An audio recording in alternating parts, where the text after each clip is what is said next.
congressman in the country here tonight, our congressman, a dedicated conservative fighting for liberty and justice every day, Warren Davidson, and his wife Lisa. Thank you so much for being here. And of course, once again, a very special guest who already energized this crowd with his leadership and the history of his leadership and his presence here tonight, Florida Governor Ron DeSantis and Florida First Lady Casey DeSantis. Thank you so much for being here. You got us energized. Thank you. Oh, I do want to recognize one other group real quick. They unfortunately fight in enemy territory too many times. The Miami College Republicans, we appreciate you fighting on campus for our conservative cause. Thank you. And finally, thank all of you.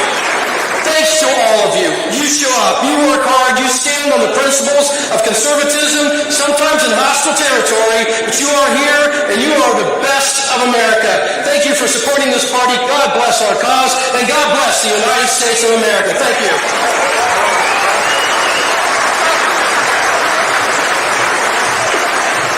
Thank you, Executive Director Joe Statzer. I'm honored tonight, and I'm humbled. I'm humbled that I met a man that believes in what we believe in. And he goes to work every day and fights for our values. Comes to Butler County.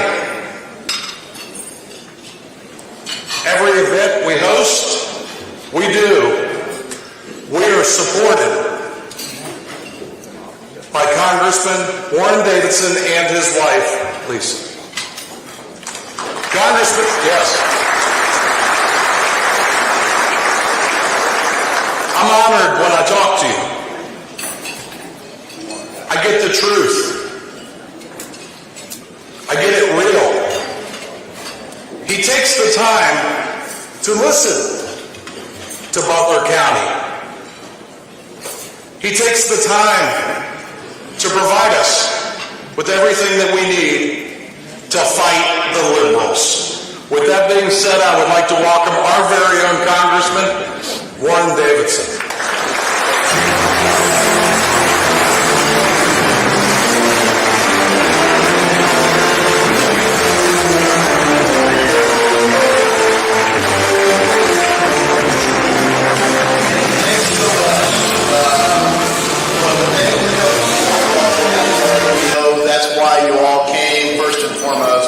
To support the team. And then there's also some guests. Before I share a couple personal stories, let me just say a few thank yous. We've said a lot of them. Frankly, you guys checked off virtually all the ones I wanted to say. But let me say thank you. I've been so warmly received from the first time I launched my campaign. You know, I think everyone knows I came in after John Boehner resigned. Speaker Boehner resigned, and a lot of people still refer to it as Speaker Boehner's district. I don't know. 25 years in, maybe it'll still be something different. Who knows? Right? But he represented this district for a long time, and it is an incredible honor to get to do it now. So people ask, how do you like it? And I always say, I love it all the time in Ohio. And it is always an honor in D.C. As I go to work. And look, being in the majority makes a big difference. The place really didn't even feel like Congress, though. Post-COVID, post-January 6th, everybody that even might have posed a threat was gone by January 7th. But things didn't change until Kevin McCarthy became Speaker. And so,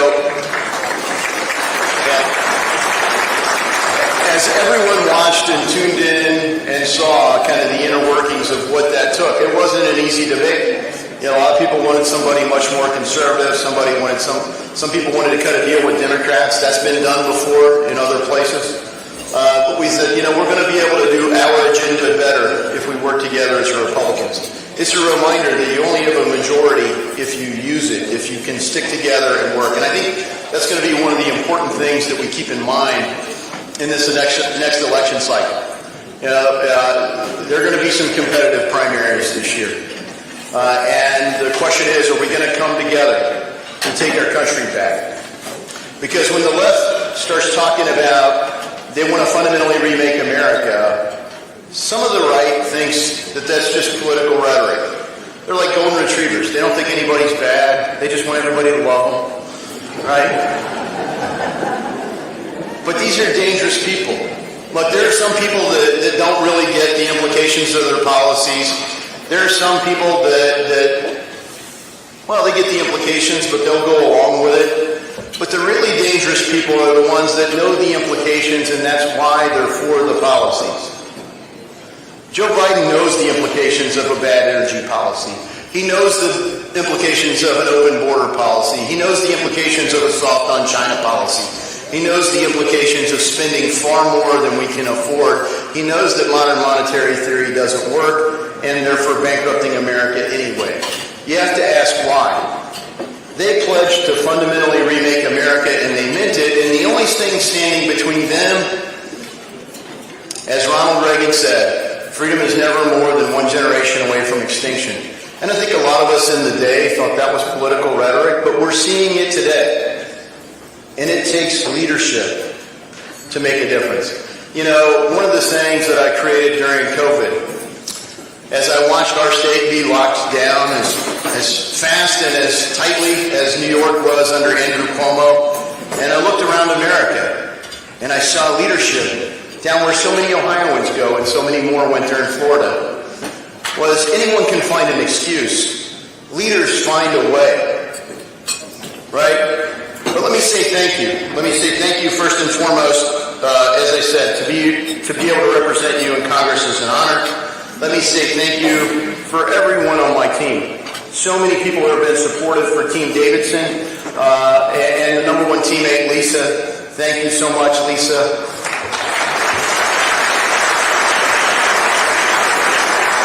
But beyond that, a lot of our team, nobody from D.C., but our Ohio team, led by Adam Hewitt and Ben Thaler, Mike Robinson, our caseworkers, Alyssa Dietrich, and Claire Webb are here. Their spouses or significant others are here, you know, people in their lives.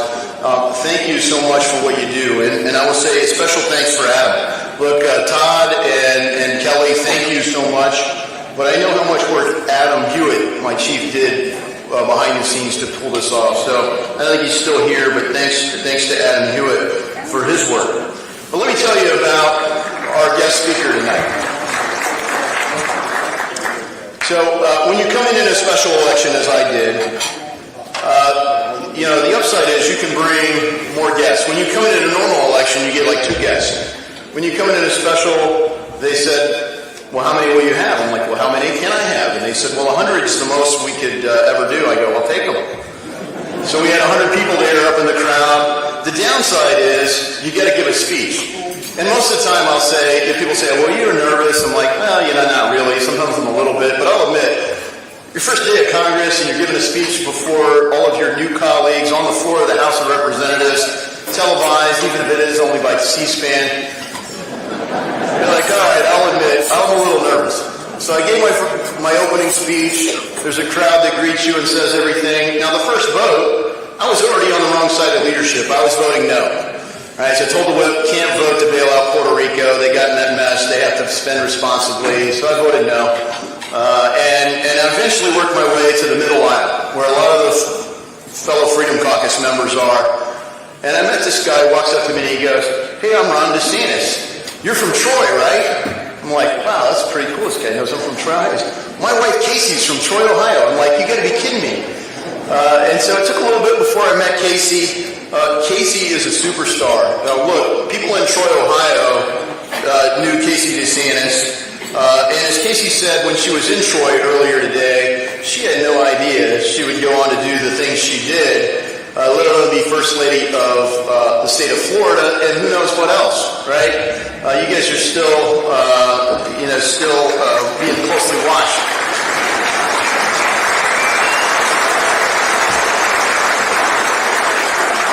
But everyone in Troy knows that Casey married, that Ron DeSantis married way up, right? So, we get to see her there today, and we were happy that she brought her husband. But it has been exciting. When Governor DeSantis was in the House of Representatives, West. He was a conservative member of Congress. He was one of the founding members of the Freedom Caucus. He hung out with some of the other smartest members of Congress. Two of his close friends were Jim Bridenstine, albeit a Naval Academy grad. He did become the director of NASA. Very smart guy. Also hung out with Thomas Massey, one of my good friends and temporary roommates, MIT undergrad and grad. I think he patented like virtual reality technology. You know, it's like part of Kentucky. But now one of the smartest guys. But, you know, the other smart guy was this guy, Ron DeSantis. Now, I didn't see him a ton because at the time he was campaigning to be the senator for Florida after Marco Rubio was leaving to run for president. Rubio kind of got massacred on a Saturday night. And then he said, okay, I'm going to run for Senate again. Ron came back, stayed in the House for a little bit, but it didn't take long until he launched a campaign to run for governor of the state of Florida.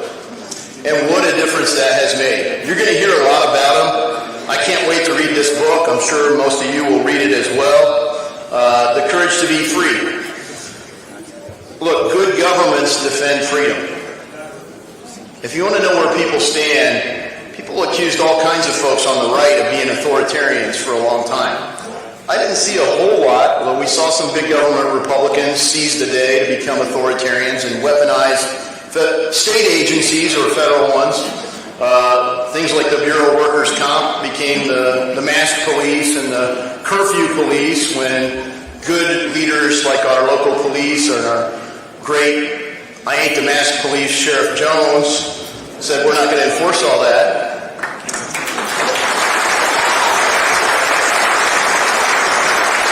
So I'll admit we were a little more free over here on the west side of the state than they were in other parts of the state, but we weren't as free as they were in Florida.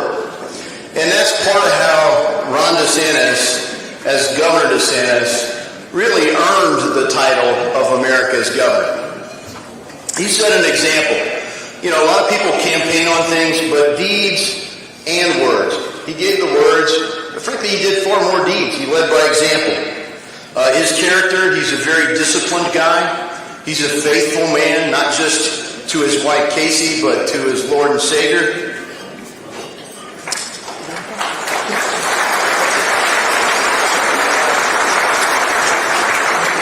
And he's faithful to the principles that made him serve our country in the first place. Leaving Yale undergrad, leaving Harvard Law, you got a world of options, but he signed up to serve as a JAG officer with the Navy SEALs. Thank you.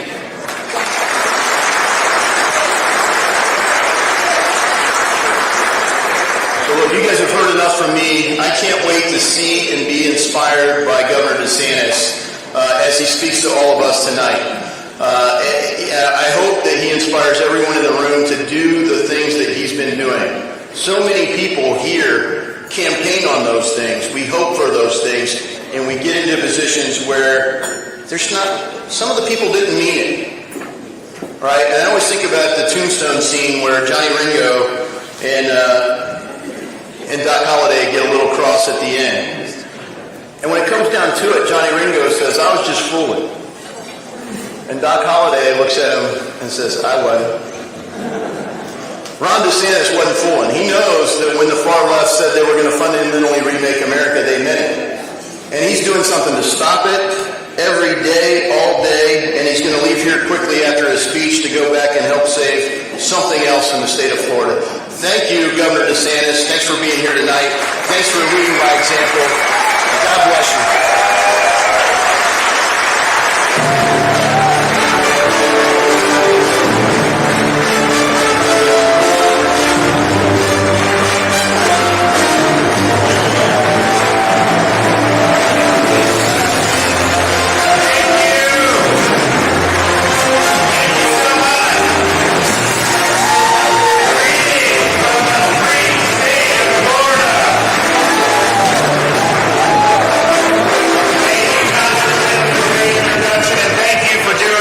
Tremendous job upholding conservative principles. I will say.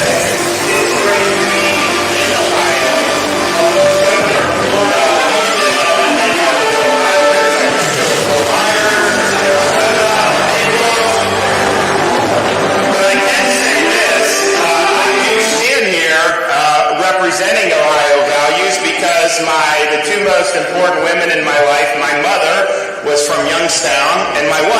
from Troy. And so our family reflects your family. I also stand here with a great deal of pride in my state. The state of Florida has set a standard for this country. We are the fastest growing state in all of the United States. We lead the country in net in-migration and have done that every year since I've been governor. We are ranked number 1 for education freedom. We are ranked number 1 for parental involvement in education. Number 1 in economic freedom. Number 1 for public higher education. Our tax burden, and we have no state income tax. You all should try that sometime. It works pretty good. We have the second lowest tax burden per capita in the United States, the second lowest debt burden per capita in the United States, and we have the largest budget surplus in the history of the state of Florida, $23 billion surplus out of a $109 billion budget.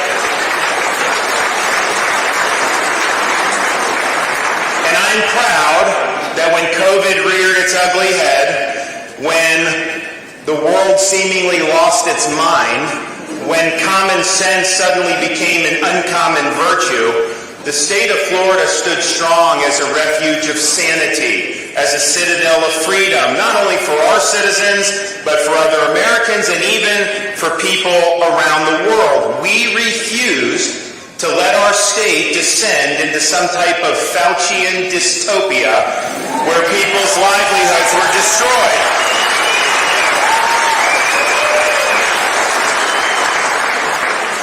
We proudly chose freedom over Fauciism, and we would not have enjoyed the success we have unless we had made those very unpopular, very difficult, but correct choices. And I think what Florida shows, leadership matters.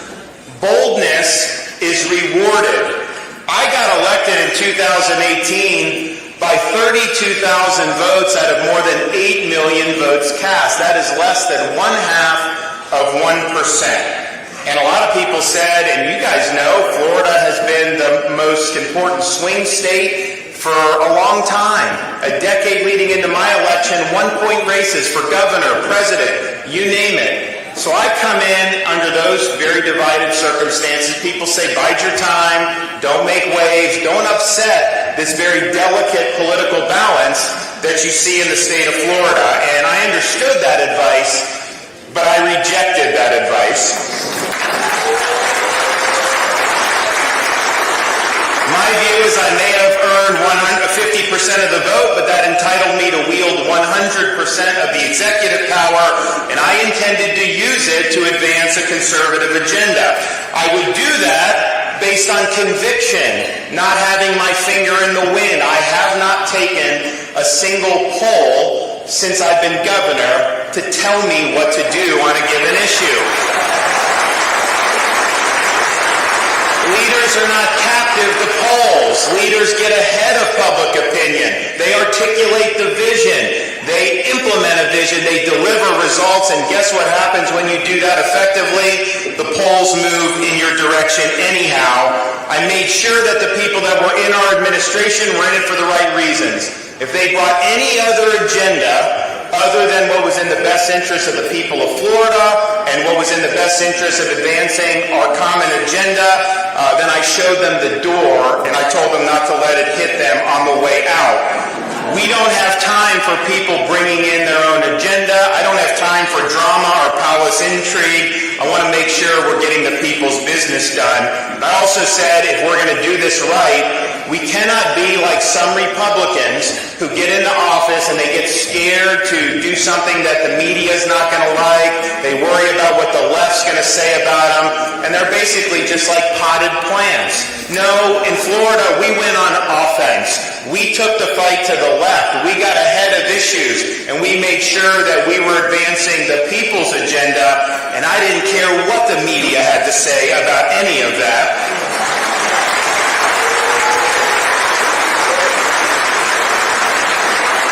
And the final thing I said going into office was, I'm going to do what's right, even when it's not easy. And so when COVID was really at high bloom with the hysteria, I was taking stances that were totally contrary to what all the, quote, experts advised, what the media wanted to see, what bureaucrats were talking about. Heck, I even had some Republicans that were attacking me on all these different issues, and a lot of people said that I was basically digging my own political grave. But here's the thing, as a leader, I had to make the decision.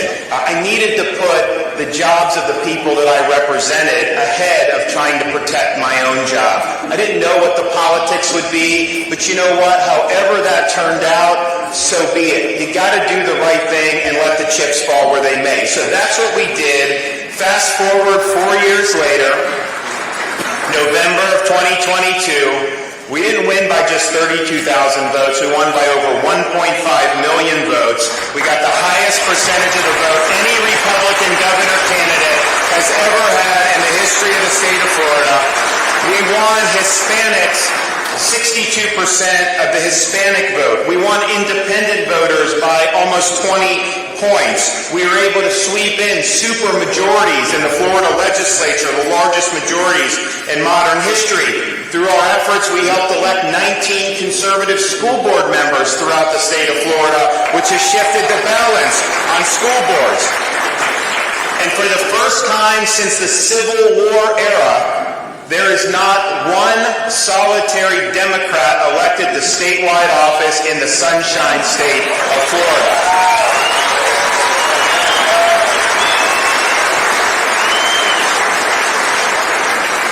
And to show you the effect of that, I quote a headline from a legacy news outlet. Quote, "There's no plan, there's nothing.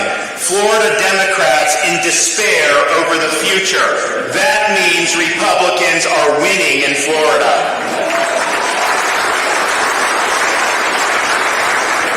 What Florida's success shows is that the people, because Florida is now considered a red state, that didn't just happen by chance. We've moved people in our direction, and that's because the people side with us over the left on the issues that matter.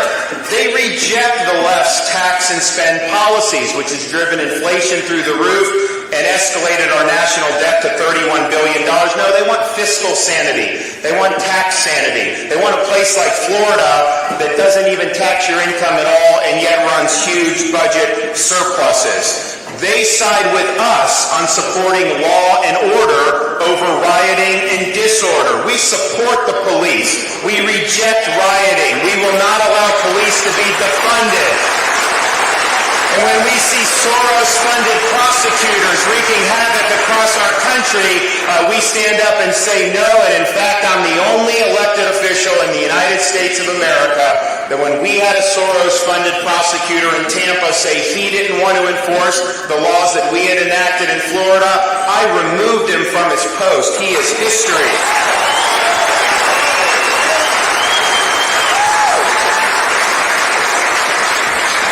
The people support our position that our schools should be about education, not indoctrination. We want a search for truth. We want academic rigor. We reject things like critical race theory that teaches kids to hate our country and to hate each other. It's wrong for schools to teach kids that they were born in the wrong body or that they can change their gender. Gender ideology has no place in our school system.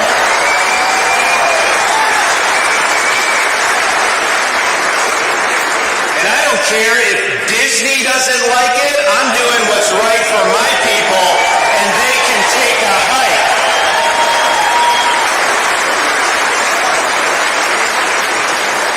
They support us on our insistence on having strong borders and upholding the rule of law when it comes to who's entering our country. They reject open borders. They reject the fentanyl that is pouring into our country and killing Americans by the tens of thousands. No, they want to see us do like we did in Florida, ban sanctuary cities, send 50 illegals to Martha's Vineyard, making sure that we're doing what's right to fight back against the problems with illegal immigration. And I believe we do need to actually construct a wall along the southern border. And what I've told President Biden is, we had the hurricane came through Southwest Florida. Some of you told me that you have property down there. Some of you were affected by it. One of the things that storm did, Ian, it knocked out a bridge to Pine Island and it severed the Sanibel Causeway in 3 different areas. The local officials were telling the residents it's going to be 6 months before we're going to be able to get people back over those bridges. And, they came to me. They're like, Governor, can you help us? Because the islands are going to die if you do that. So I said, yeah, I'll help you, even though it wasn't state bridges. So I got my people together. I said, stop the bureaucracy, stop the red tape, don't do any stupid meetings, just build these dang things and get it done. And so Pine Island Bridge didn't take 6 months. We did it in 3 days, and then we did Sanibel in 2 weeks after that. And I just bring that up because I will take my people from Florida, these builders, I'll send them to the southern border. They'll build the wall, put us in, coach, we'll get it done. The people side with us, believing yet businesses should focus on their core mission. They should produce their products, provide their services. They should not become corporate woke agenda pushers where they're trying to change policy through ESG or woke banking, trying to get done through corporate means, which they could never achieve at the ballot box. No, you go woke, you go broke. It's not the way to do business, and it's not good for our economy. They side with us on wanting the restoration of constitutional government. They do not want to see a big, sprawling, unaccountable, weaponized federal bureaucracy. President Reagan used to say the most dangerous words in the English language, wrong from the government, and I'm here to help. And when he was talking about that, he was right, but a lot of that was central planning run amok. These were do-gooders who thought that they could end poverty by creating these programs, and it had the opposite effect. I think the difference between Reagan's time and now is the power is being wielded sharply. It's being wielded on behalf of elites in our society against the conservative faction of our society, and that's the IRS, that's the FBI going to school board meetings, that is HHS trying to get nurses fired for not taking an NRA shot. This is a dangerous bureaucracy, and it needs to be brought to heel. So the left's agenda, and the common theme through a lot of the insanity that they're pushing, what infuses that is the woke mind virus. Woke ideology is a form of cultural Marxism. It's trying to divide the country instead of by class, by identity politics. It represents an attack on merit and achievement. It is basically a war on truth and a war on reason. And what we do in Florida is we recognize the threat of woke for what it is. We fight the woke in our schools. We fight the woke in the halls of the legislature. We fight the woke in the corporations. We never, ever surrender to the woke mob. Our state is where woke goes to die.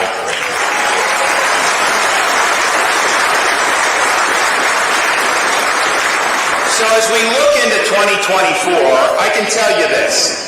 The left is playing for keeps. If the Democrats are able to sweep these elections, retain the White House, take back the House, add a couple seats in the Senate, they are not going to be pursuing an agenda that's as American as apple pie. They are not going to be focused on kitchen table issues. No, what they're going to try to do, they're going to try to pack the U.S. Supreme Court. They're going to try to abolish the Electoral College. They're going to try to make Washington, D.C. a state, giving them 2 radical Democrat senators virtually for life, and they are going to try to impose ballot harvesting across this country and eliminate all state voter ID laws. That is not an agenda that's going to appeal to American families sitting over their kitchen table wondering what they're going to do with inflation or crime or education. No, that is an agenda that is seeking to make the conservative half of the country second-class citizens. They want us not to have power to be able to fight back against their agenda. So I think the stakes are very high, and I agree with Warren when he said Reagan's quote about freedom is one generation away from extinction. It's a great quote, but I did too. I thought it was hyperbole. You know, we're Americans after all. Isn't this freedom just in our DNA? But I think if the last few years haven't showed you this, I don't know what is, freedom is fragile. It absolutely can be squandered. And that's something that our founding fathers understood very well. When they met in Philadelphia in 1787 to create our Constitution, many of them studied the history of every republic that had ever existed through all of human history, because they were trying to draw lessons about what they were trying to do, creating a written constitution. And what they found was, if you looked at every republic that had ever been done in the history of the world, they all had one thing in common, and it was this. Every single one of them had failed. And so they understood that it fell to the United States of America to determine once and for all, could people really govern themselves? Could we have a society based on the idea that our rights come from God, not from government? Can we have a country based on the rule of law, not the rule of individual men? And so when Benjamin Franklin walked out of that convention, he was asked by a woman, Dr. Franklin, what have you given us, a republic or a monarchy? Franklin's response was, a republic if you can keep it. You can have the best constitution in the world, you can have the best Declaration of Independence in the world, but ultimately it requires us as patriotic citizens to take the bull by the horns and stand up for freedom.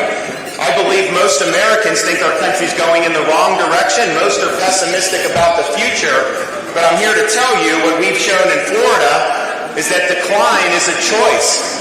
Success is attainable, and freedom is worth fighting for. So I can tell you this, as I get ready to welcome America's greatest First Lady up here to also share some thoughts, I can tell you this, I will be standing firm in defense of freedom. I will be holding the line in defense of our Constitution, and I will never, ever back down from a fight. Thank you all. We're going to have a little chat here. God bless everybody. Come on up here. The great First Lady of Florida, my wonderful wife, Troy, Ohio's finest.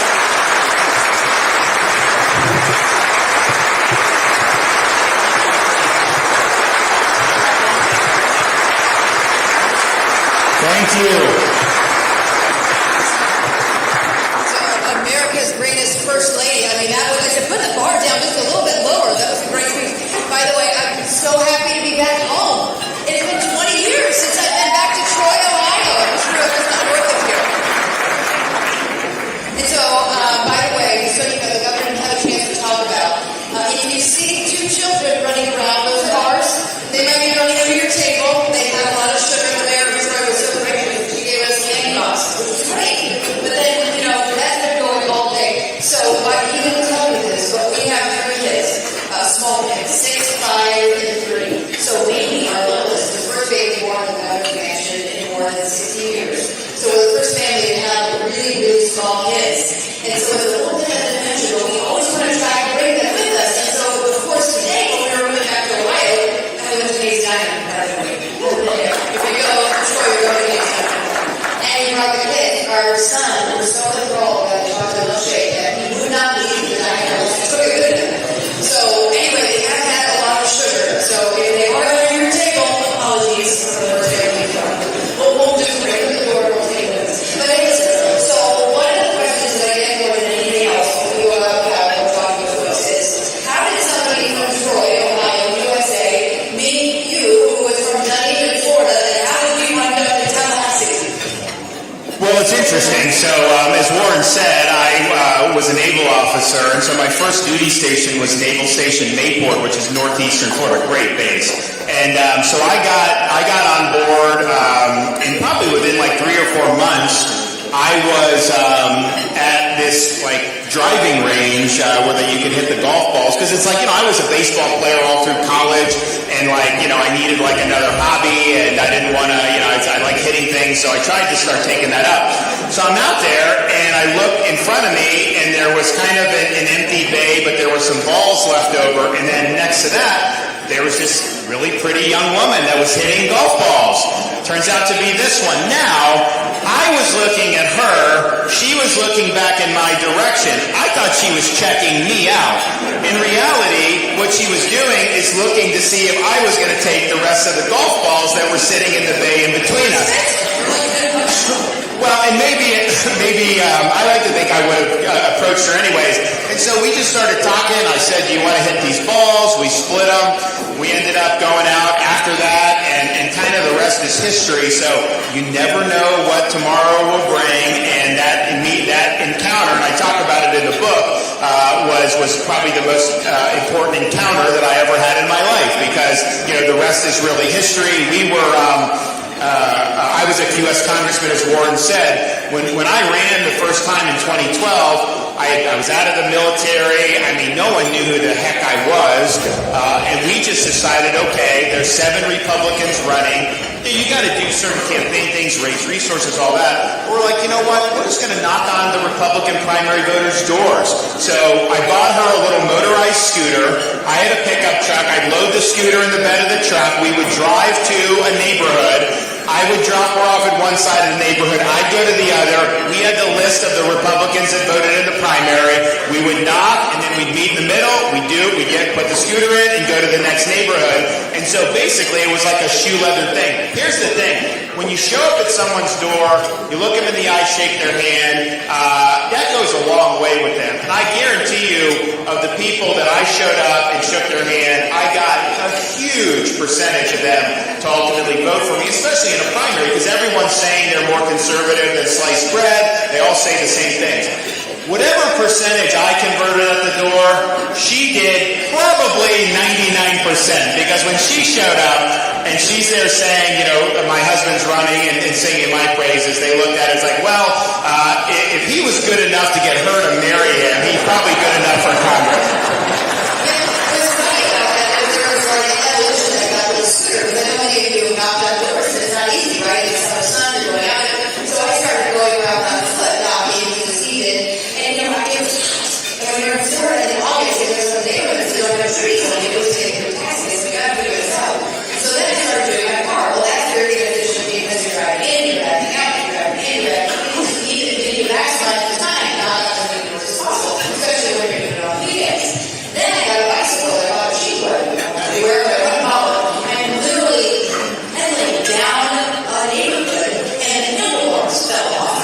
And I fell into a bush. This poor lady is watching me on the porch, and I'm crawling out of the bush. She fell back, and she ended up going to the farm, so it was great. Chopped money in there, it was wonderful. Then I looked at something like Segway. That was like $6,000. You're not going to do that, whatever.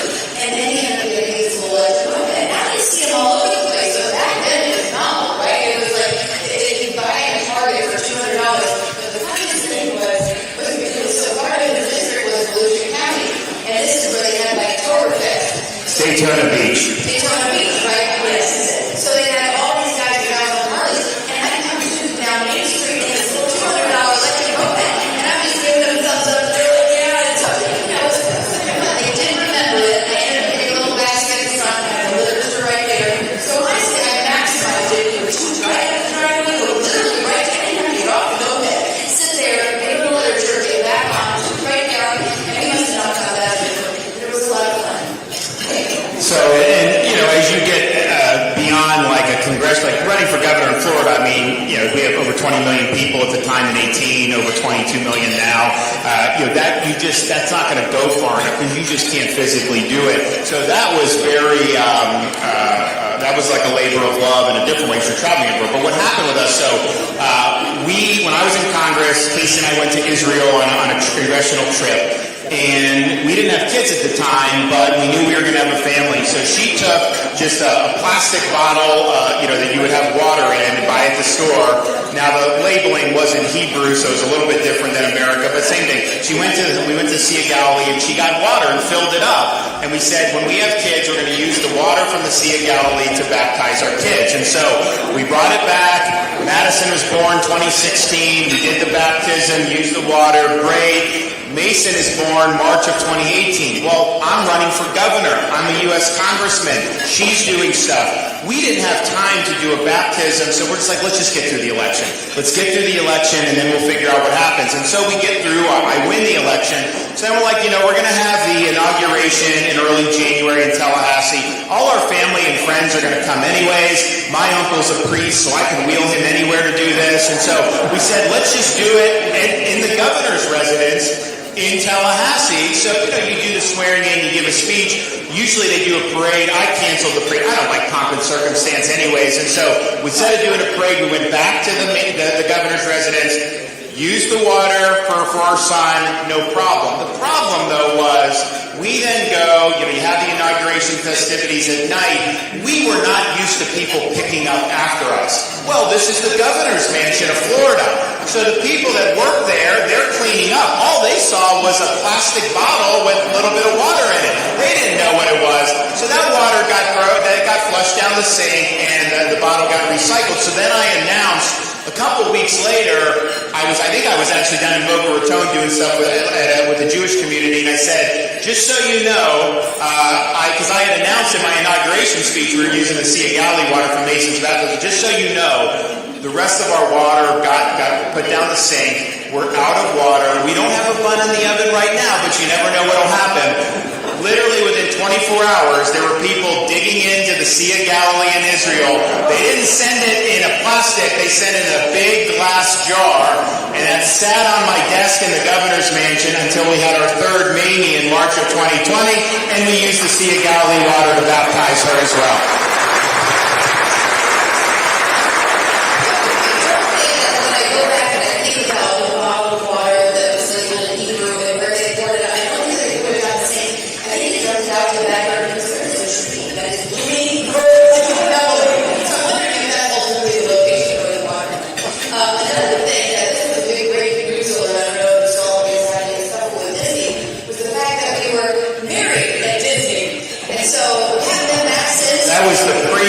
Disney era. And it wasn't my idea, it was her family's idea. We were actually, it's really so funny, I was with the other because we were going over it, and I asked him, is there anything that, for the wedding, what have you?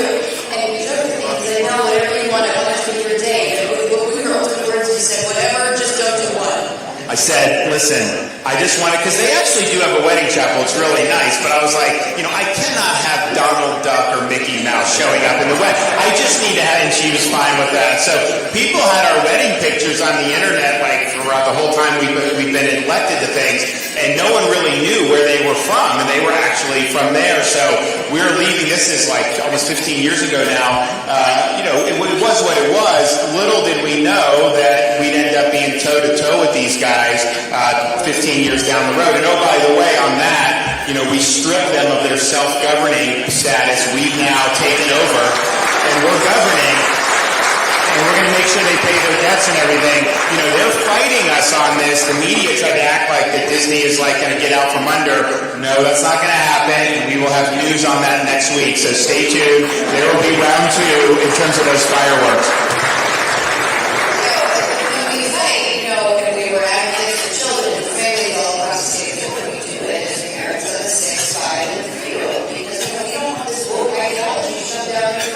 They should be teaching in school, like reading, writing, and arithmetic. Our children are in kindergarten and pre-K. Shapes, colors, numbers, basics, right? And so when you see them fighting the good fight in front of the camera, it's because ultimately we want to make school better to our children that are glad when we found them. So that's one of the things that really fuels it. Another thing people might not know about you is when you deploy overseas. So I was working in television. I'm a recovering journalist, television anchor. Got over it, okay. But I was on TV, and he was in the Navy. So in 2007, he deployed over to Iraq. He was part of the Navy SEAL Team Command Staff, SEAL Team 1 over there, he was a JAG officer, for us, for Armed Territory Services. Very proud of what he was doing. But on Valentine's Day, I didn't know they were going to do this. So I'm doing the morning show, and I guess behind I was an anchor. So behind the scenes, I guess they had facilitated him calling in from Iraq. Which which was a big deal at the time because, there was no FaceTime, none of that stuff. I mean, basically, there were like calling cards you could maybe use like on like landlines and then satellite phones. And so I had a satellite phone that I was able to use and basically cold called her on the air and they put it on. And that was probably the most surprised I've ever seen her react to doing that, to getting a call locked in from Iraq. But we weren't married at the time. And then when I got back, that's when we ended up getting engaged and then getting married, and kind of the rest has gone from there. But it was, I'll tell you though, one of the things that stuck with me about the whole experience in Iraq was this is such a small percentage of our society that was serving. And so a lot of these guys had done 2, 3, 4 deployments, and that's not really normal. And so I didn't necessarily know it right at the time, but the issues we've had with post-traumatic stress and all that, of course you're going to have that, because it's not normal to have people spend more time in their 20s in Iraq and Afghanistan than they are back in the United States. And so we were able to do stuff as a congressman, to get the VA in a better spot to help these folks. We did some legislation that passed after I left, but was my original idea. And I'm always mindful about there's some people that they want to send our troops wherever for whatever ambition they have. I think that's a very solemn obligation, and I think if you're going to do it, you got to have a very clear idea of what you're trying to accomplish. You better have all guns blazing, accomplish that, and then bring everybody home. That's how you got to do it.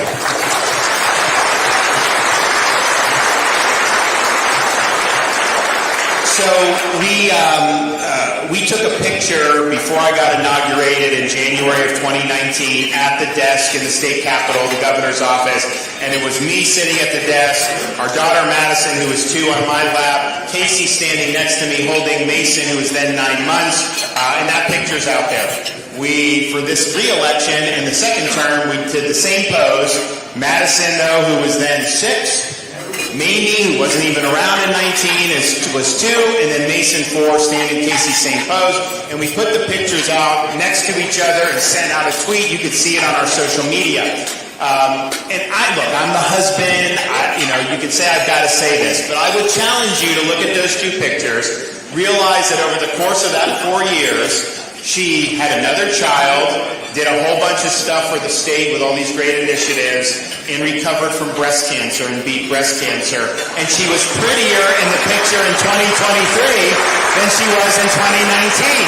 How do you do that? Well, first, let me just say, you're probably a very sweet child. You were 4 years ago, but I'll take it anyway that I can get it. But I just want to say, when I walked in the room, a lot of you came up to me and told me that you had been praying for me, for my battle with cancer, and you've been praying for my family. I was even handing a rosary when I walked in here, that you've been praying over for me, and I'll tell you what that means to the world. That up in Ohio, back where I grew up, back where I just remember going to Case, and I still walk in Case, by the way. I'm pretty understood. I think it's so wonderful to me. I think it's such a long thing. But to know that you were praying for me and my family, I can't even begin to tell you what that means. And I know that I would not be sitting here if it weren't for those prayers. So anybody out there who is to fight the good fight like I just have hope that you can beat it. There's a lot of great advancements in technology and new innovations and a lot of good treatments. So just have the faith, that we're praying for you as well. That it means to the world that you have some guidance. Well, we appreciate y'all having us.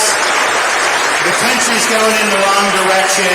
I think the state of Florida and what we've been able to do, that should be a source of inspiration and hope for Americans all across this country. There's nothing wrong with our country that cannot be fixed if we just embrace the principles that made this country great. And I think we can unleash a great revival of the American spirit very, very soon. So thank you all. God bless. Thanks so much.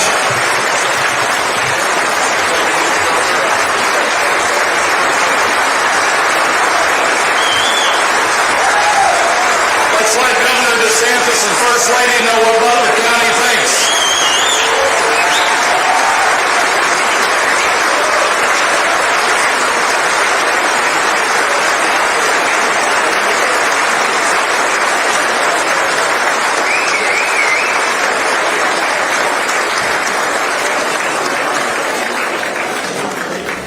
Wow.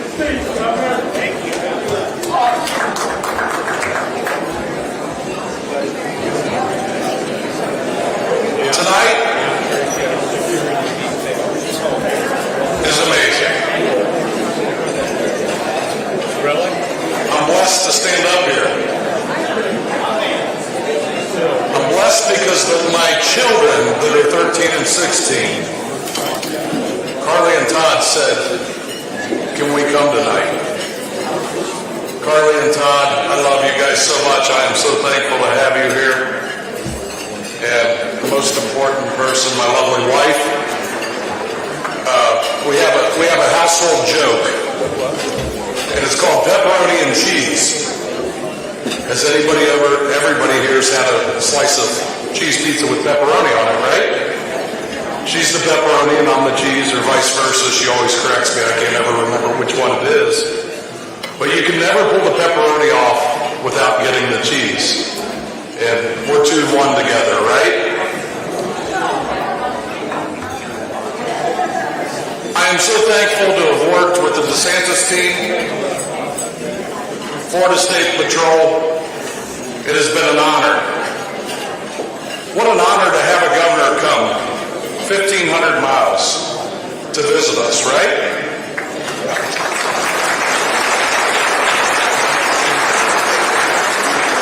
My aunt and uncle, Carter and Susanna Rucker, flew 1,500 miles from Orlando, Florida, not the Disney World side, to be with us tonight, and I'm thankful to have them. As we complete this evening, we are honored to have our own Lieutenant Governor, John Husted, here with some closing thoughts to this event. John Husted has focused his entire career, both in private and public service, on creating a strong economy, a thriving community. He has been very active and important as Lieutenant Governor, implementing meaningful regulation, implementing new technology, and finding innovative ways to save Ohio citizens millions in taxpayer dollars. He is also a champion of right to life, a solid conservative, and most of all, a true family man. Ladies and gentlemen, with my honor, I get to introduce Lieutenant Governor John Husted.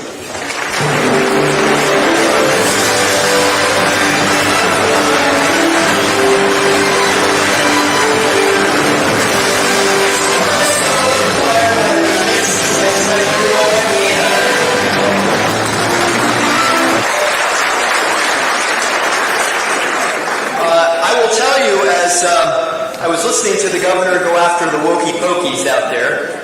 I was thinking, Mr. Chairman, Bud Light sales probably did not do well tonight.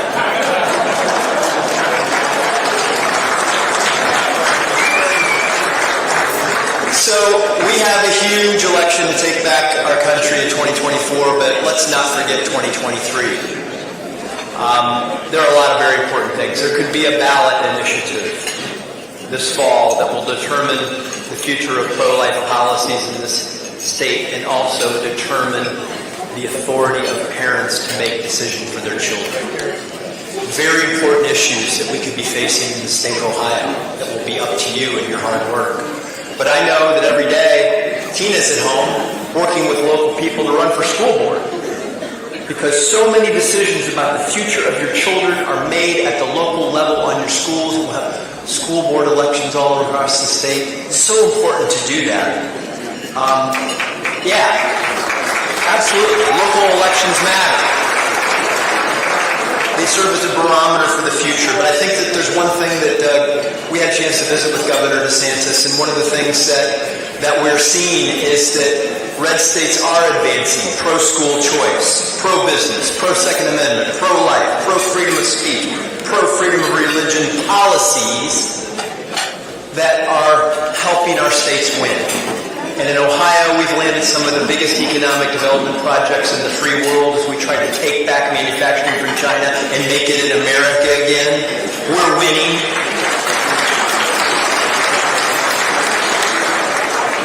And we had 48 businesses in the last 4 years move from the coast to Ohio, because it's terrible doing business in a lot of those states. And I will tell you that if you look at the Ohios, the Floridas, the Texas, the Tennessees, the Utahs, the red state policies are working. And if you look at the New Yorks, the Californias, and Illinois, you'll see that the Democratic policies are not working. We can change America state by state.